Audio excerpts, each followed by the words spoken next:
Pour écrire notre programme global, fin 2016, le bureau ADHM décide de réaliser une enquête de terrain indispensable à la compréhension de l'état d'extrême pauvreté des populations concernées par l'ensemble de nos projets.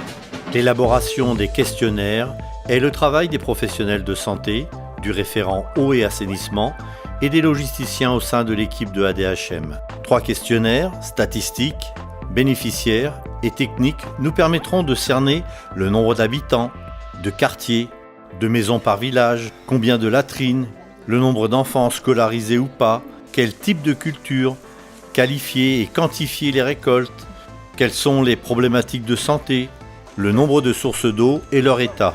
Il nous faudra rencontrer les populations pour échanger et connaître leurs besoins dans leurs objectifs de développement.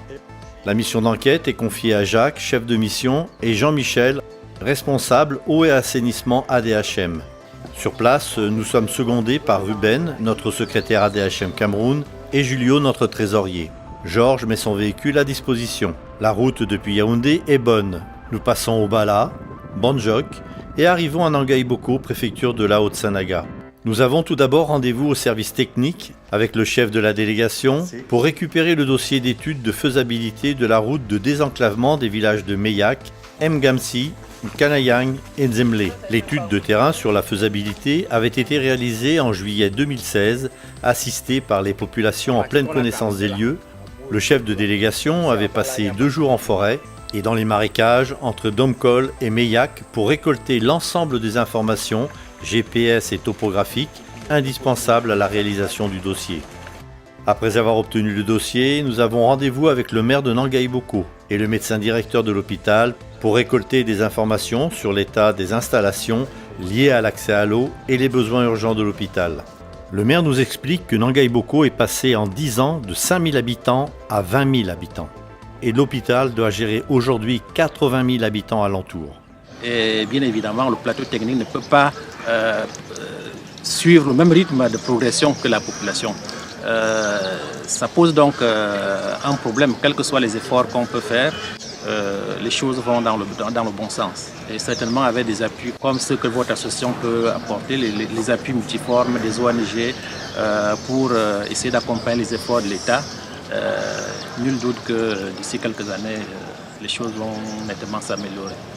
Nous sommes des médecins camerounais qui sont formés pour faire tout. Des cas orthopédiques, fractures et tout ça. Il faudra un matériel qui est très important, un radiographe, pour localiser vraiment là où ça trouve les fractures, amputation, tout ça. Il faudra moins des kits, des boîtes d'instruments.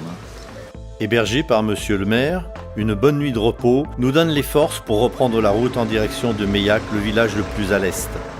Juste avant Medalbaum, une crevaison nous permet quelques moments de silence et de convivialité. Et nous voilà repartis. Arrivés à Meyak, nous sommes accueillis et installés chez le chef de village et passons une première soirée à discuter autour du feu entre amis. Le lendemain, nouvelle rencontre et nouveaux échanges avec les villageoises et les villageois. Prendre le temps d'écouter, de récolter les informations que les uns et les autres veulent nous donner. L'intention commune est bien de chercher des solutions pour sortir de l'extrême pauvreté. C'est possible ou pas? C'est possible. Oui, c'est possible. Voilà. Après désignation des collaborateurs locaux, s'organise la distribution des questionnaires d'enquête par groupe, les femmes, les hommes, les jeunes. Ruben lit et répète chaque question, explique et relit. Chacun s'applique à chercher et donner la bonne réponse. Au village, il faut prendre le temps. Ici, le temps, c'est le chant du coq au petit matin et les servitudes de chaque jour au village pour les uns et au champ pour les autres. Lorsque le soleil se couche, c'est le retour des champs pour prendre entre membres de chaque famille le seul repas de la journée. Notre séjour s'écoule au rythme de la progression de nos enquêtes dans chaque village.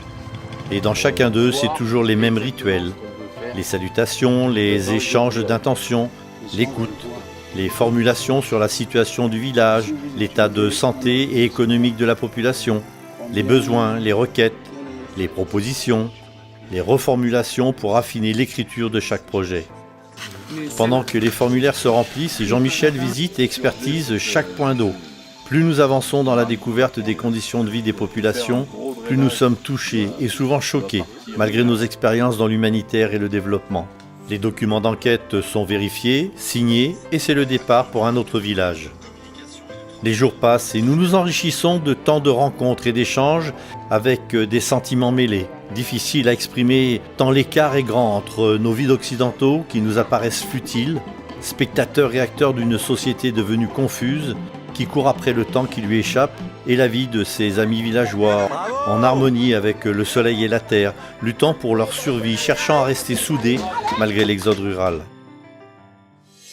De retour en France, il nous faut numériser l'ensemble de ces questionnaires d'enquête et réorienter chaque projet avec ces nouvelles informations et expériences.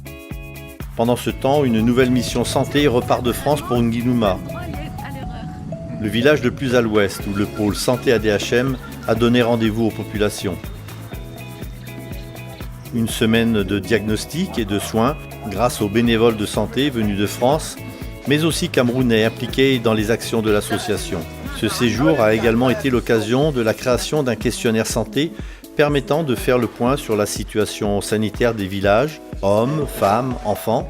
Tous les patients et accompagnants y ont volontairement participé. La mise en place de volontaires relais santé communautaires a occasionné le début de formation à l'éducation sanitaire et l'initiation aux soins ordinaires.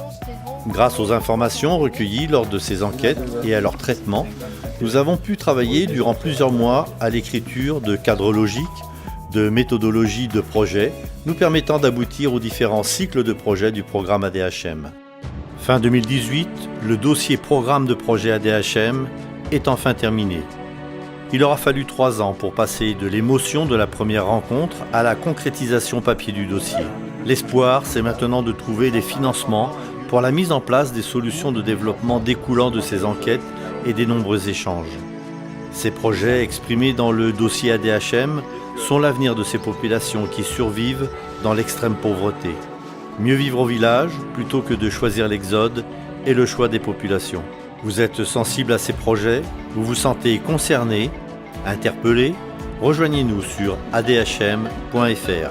Vous pouvez aussi faire un don en cliquant sur le bouton « Faire un don » ou devenez adhérent ADHM pour 50 €. Déjà les quelques 2 ans que nous sommes ensemble, je vois qu'il y a un changement. Il y a eu une équipe qui est venue nous faire des soins gratuits. Maintenant, je suis fier. Il y a eu des études pour qu'on ait de l'eau potable.